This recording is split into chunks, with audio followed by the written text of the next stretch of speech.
भजन मार्ग, भक्त चरित्र। बंधु मोहंती जी की कहानी। जगन्नाथ जी स्वयं इस भक्त के लिए लाए प्रसाद। श्री हित प्रेमानंद जी महाराज। उड़ीसा के एक गांव में बंधु मोहंती नाम के व्यक्ति रहते थे। वे बहुत ही गरीब थे और केवल भिक्षा मांगकर अपना व परिवार का पोषण करते थे। ये नित्य सत्संग के लिए जाया करते थे और इससे इनके मन में संकल्प बना कि जीवन का एकमात्र उद्देश्य है भगवत प्राप्ति करना। इसलिए ये भिक्षा को भी ज्यादा महत्व नहीं देते थे। बस पेट भरने के लिए दो चार घरों से भिक्षा का प्रयास करते, यदि ना मिले तो उपवास कर लेते और एकांत में खूब नाम कीर्तन करते। उन्होंने अपनी पत्नी को भी जीवन का परम लाभ समझाते हुए अपने साथ नाम कीर्तन करने को कहा। अब दोनों पति पत्नी साथ में भजन करने लगे। बंधु के हृदय में विकलता आने लगी कि अब मुझे भगवान जरूर मिलेंगे। अब उन्हें किसी परिवार मित्र संबंधी आज से मिलना अच्छा नहीं लग रहा था। जाके प्रिय राम वैदेही तजिए ताहि कोटि बैरी सम जतपि परम शनेही। जिसे श्री राम जानकी जी प्यारे नहीं, उसे करोड़ों शत्रुओं के समान छोड़ देना चाहिए, चाहे वह अपना अत्यंत ही प्यारा क्यों न हो। उनकी हालत बहुत ही दयनीय थी।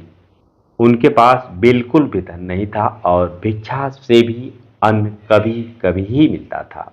उनके पास पहनने के फटे पुराने और गांठ बंधे हुए कपड़े ही थे। बंधु मोहंती जी का जगन्नाथपुरी जाने का संकल्प। जब कई दिनों तक भोजन नहीं मिला तो उन्होंने अपनी पत्नी से कहा कि यदि तुम साथ दो तो हम मेरे एक मित्र के पास जा सकते हैं। मेरा मित्र बहुत ही धनी और कृपालु है, मुझसे बहुत प्यार करता है। 5 दिन का पैदल सफर है, लेकिन उसके बाद हमें कभी भूखा नहीं रहना पड़ेगा। उनकी पत्नी पतिव्रता थी और बंधु मोहंती की बात समझते हुए साथ चलने को मान गई। कई दिन से भूखे होने के कारण 5 दिन के लिए चलना असंभव सा था। बंधु मोहंती अपने 2 बच्चों और पत्नी के साथ उस गांव से निकल पड़े। रास्ते में जब भी बच्चे या पत्नी भूख के कारण चल नहीं पाते तो बंधु कोमल कोमल पत्ते चुनकर लाते और उनको खिलाते। उन्हें कई बार केवल पानी पीकर ही संतोष करना पड़ता और वह सब आगे बढ़ते रहे। अंदर से प्रभु मिलन की चाह इतनी तीव्र थी कि बंधु मोहंती को भूख की परवाह नहीं थी, लेकिन अपने बच्चों और पत्नी को भूख से तड़पते देख वो अंदर ही अंदर भगवान से रोते हुए प्रार्थना करने लगते कि हे प्रभु, मैं तो भूख सह सकता हूं, पर मेरे बच्चे कैसे इतना कष्ट झेल पाएंगे। ऐसा न हो कि हम आप तक पहुंच ही न पाए, इसलिए मुझे इतना सामर्थ्य देना कि मैं शीघ्र आप तक पहुंच जाऊं। बंधु मोहंती के धैर्य की परीक्षा। बंधु मोहंती का परिवार लड़खड़ाते हुए किसी तरह 5 दिन में जगन्नाथपुरी पहुंचा। श्री जगन्नाथ मंदिर के दूर से दर्शन करते ही बंधु मोहंती साष्टांग लेटकर भूमि पर लौटने लगे और अपनी पत्नी से कहने लगे, मेरे कृपालु प्रभु के दर्शन हो गए, यही मेरे यार हैं। मैं कह रहा था ना मेरे मित्र के बारे में, ये वही हैं मेरे प्रियतम, मेरे दीनबंधु स्वामी हैं। इनके सामर्थ्य से हम यहाँ तक पहुँच पाए हैं। अब चाहे प्राण भी छूट जाए कोई परवाह नहीं। उनकी पत्नी के हृदय में उतना अनुराग तो नहीं था, पर उन्हें इस बात का सुख था कि अब यहाँ भरपेट भोजन मिलेगा और भक्तों का संग भी मिलेगा। आनंद में चलते हुए बंधु और उनका परिवार सिंह द्वार के सामने पहुंचे। पत्नी और भूखे बच्चे भूख से व्याकुल थे, पर वह फटे कपड़ों की हालत में कोने में खड़े रहे। कोई उन्हें पूछ नहीं रहा था। सिंह द्वार पे बहुत भीड़ थी और कुछ देर बाद मंदिर के कपाट बंद हो गए। बंधु ने पत्नी से कहा, मेरे मित्र से बहुत लोग मिलने आए हैं ना, इसलिए धैर्य रखो।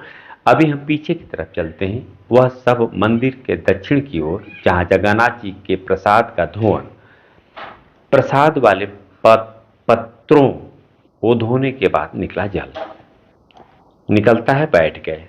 बंधु ने सबसे कहा, इस पानी में प्रभु के पात्र धोए जाते हैं, हम अभी इसे ही पीते हैं, कीर्तन करते हैं। हम लोग बहुत भाग्यशाली हैं कि हमें प्रभु का प्रसादी जल पीने को मिल रहा है। कल सुबह जब मंदिर खुलेगा तो मेरे मित्र से हमें कुछ न कुछ प्रसाद जरूर मिलेगा।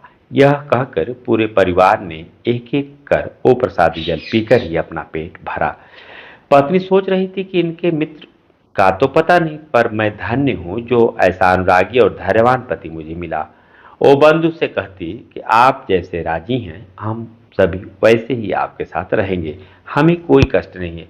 बंधु पूरा समय वहीं जल निकाल निकाल कर सबको पिलाते रहे और बोले, तुम लोग सो जाओ, सुबह मंदिर के पट खुलेंगे तब हमें प्रसाद मिलेगा।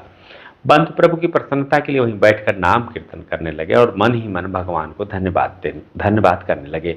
भाव में प्रभु से कहने लगे कि हे नाथ, आपने मुझे अपने धाम बुला लिया, मेरे मन में कोई कामना नहीं है, पर आप बस कुछ ऐसी कृपा करो कि मेरी पत्नी को विश्वास हो जाए कि आप मेरे मित्र हो। मुझे जितना चाहे कष्ट दो, पर मेरी पत्नी मेरे कहने पर इतना कष्ट सहते हुए यहाँ तक आई और मेरी ही आज्ञा से भजन कर रही है, कहीं इसका विश्वास टूट न जाए। जगन्नाथ जी बंद मोहंती के लिए लाए प्रसाद। जगन्नाथ जी के मंदिर में भंडार गृह होता है, जहाँ कई कई दिनों का प्रसाद रहता है। उस भंडार गृह पर रात में ताला लगा दिया जाता है। भगवान वहां से एक थाल में सुंदर भोजन सजाकर मंदिर के बाहर लाए और फिर वो एक ब्राह्मण के वेश में खड़े होकर आवाज देने लगे, बंधु मोहंती नाम का कोई भक्त आया है क्या? देखो, भगवान ने तुम्हारे लिए प्रसाद भेजा है। रात्रि में बंधु और उसका परिवार वहीं सो रहे थे। अपना नाम सुनकर बंधु उठा और अपनी पत्नी से कहने लगा कि कोई मुझे पुकार रहा है क्या? बंधु उठे और घबराए हुए उसके पास गए। वहां जाकर देखा तो एक ब्राह्मण हाथ में एक विशाल रत्न जड़ित थाल में बहुत सारा प्रसाद लिए खड़ा था। ब्राह्मण ने मुस्कुराते हुए कहा, प्रभु ने अंदर से तुम्हारे लिए भोग की थाली भेजी है, इसे ले लो और प्रसाद खाकर थाल अपने पास ही रख लेना, मैं कल सुबह उसे वापस ले लूंगा। बंधु का हृदय विकल होने लगा और कांपते हाथों से उन्होंने थाल अपने हाथ में लिया। वो अपनी पत्नी से कहने लगे कि देखो, मैं कह रहा था ना, मेरे मित्र मुझे बहुत प्यार करते हैं। सब भीड़ चली गई तो अब उनको फुर्सत मिलते ही मेरे लिए प्रसाद भेजा है। यह कहते कहते वह एकदम आनंदित होने लगे। आज कई दिन बाद पूरे परिवार ने उस प्रसाद से भरपेट भोजन किया। प्रसाद खाकर बंधु ने विचार किया कि इस थाल को अभी कहीं पहुंचा नहीं सकता, तो उन्होंने अपने फटे कपड़ों में ही उसे लपेटकर अपने सिरहाने रख लिया। बंधु मोहंती पर लगा थाल की चोरी का आरोप। अगले दिन सुबह जब भंडार गृह खोला गया तो सबने देखा कि सब सामग्री अस्त व्यस्त थी, भोग की थाल गायब थी और प्रसाद भी बिखरा हुआ था। इतना बहुमूल्य थाल गायब होने पर सब हैरान थे। कुछ लोग थाल ढूंढने बाहर निकले। बाहर नाले के समीप उन्होंने देखा कि रत्नों वाला थाल एक फटे कपड़े में बंधा चमक रहा था। हल्ला मचने लगा और सब सेवक बंधु मोहंती को मारने पीटने लगे। सब कहने लगे कि यही चोर है। बंधु की पत्नी रोने लगी और बोली कि कैसे मित्र हैं तुम्हारे, रात में प्रसाद खिलाते हैं और सुबह पिटवाते हैं। तुम तो कहते थे बहुत कृपालु हैं। उधर बंधु को जैसे ही थप्पड़ पड़ता वो जय जगन्नाथ कहते हुए नाम जप करते जाते। प्रभु अपने भक्त की स्थिति और धैर्य की ऐसी ही परीक्षा लेते हैं।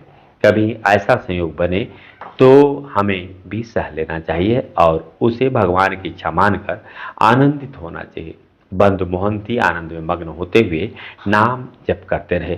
कोतवाल ने उनसे पूछा कि तुम्हें थाल कैसे मिली? बंधु ने बताया कि मुझे तो पता भी नहीं कि थाल कहाँ होती है और प्रसाद कहाँ होता है। रात में एक ब्राह्मण ने मुझे पुकार कर इस थाल में प्रसाद दिया। पुजारी ब्राह्मणों की पहचान कराए जाने पर बंधु ने बताया कि इसमें से कोई नहीं था। कोई मानने को तैयार नहीं था और सब कहते रहे कि यह झूठ बोला है। अधिकारी कहने लगे कि यदि अंदर घुसा होता तो बाहर प्रधान द्वार का ताला टूटा होता। ये थाल और प्रसाद लेने अंदर कैसे जा सकता है? उधर भीड़ बंधु को नीच दृष्टि से देखने लगी। सब कहने लगे कि देखो, ये गरीब कैसे जगन्नाथ जी के मंदिर में चोरी करने से नहीं रुका। बंधु मन में हंसने लगे और प्रभु की लीला देखकर प्रसन्न होते रहे। वह अपनी पत्नी की दशा देखकर प्रार्थना करने लगे कि प्रभु, मुझे तो आपकी हर चाल पता है, लेकिन आपकी कृपा पर मेरी पत्नी को अविश्वास मत होने देना। बंधु मोहंती के परिवार पर जगन्नाथ जी की कृपा। पुरी के राजा प्रताप रुद्र गहन निद्रा में थे। प्रभु उनके सपने में आए और कहने लगे, तुम यहाँ चैन से सो रहे हो? बाहर मेरे भक्त को चोर कहकर दुख दिया जा रहा है। तेरे कर्मचारी मेरे भक्त की पूजा ना करके उसे गालियां दे रहे हैं, उसके साथ मारपीट कर रहे हैं। मैंने रात में स्वयं उसे अपने भोग के थाल में प्रसाद दिया था। वो मेरा प्रेमी और परम भक्त है। जल्दी जाओ और उससे क्षमा मांगो। तुम्हारे राज्य में यदि ऐसे भक्त का अपमान हुआ तो मैं तुम्हें दंड दूंगा।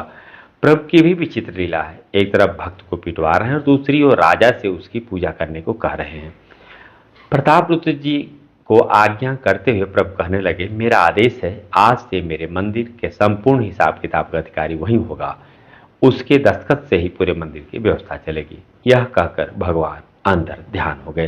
राजा तत्काल मंदिर की ओर भागे। वहां पहुंचते ही उन्होंने बंधु मोहंती को साष्टांग प्रणाम किया और हृदय से लगाकर उनसे क्षमा मांगने लगे। सबके सामने उन्होंने घोषणा कर दी कि जगन्नाथ जी का सीधा आदेश है, आज से मंदिर का पूर्ण अधिकारी यही होगा। ये इसी के दस्तखत से मंदिर की सब व्यवस्था चलेगी। बंधु वहीं अपने फटे पुराने कपड़ों में हाथ जोड़कर दैन्य भाव से खड़े रहे। राजा ने उनसे कहा कि प्रभु ने जो आदेश दिया है, कृपया आप उसे स्वीकार करें। आज भी जगन्नाथपुरी में बंधु मोहंती के वंशज मंदिर की सेवा करते आ रहे हैं। सारा हिसाब किताब उन्हीं बंधु मोहंती जी के वंशज संभालते हैं। इस कथा से हमें पता चलता है कि प्रभु को प्रसन्न करने के लिए जरूरी नहीं कि आप धनी हो या आप उत्तम कुल के हों। प्रभु के लिए प्यार और अपनापन हो तो वो सींच सकते हैं। मार्गदर्शक श्री हित प्रेमानंद गोविंद शरण जी महाराज। राधे राधे।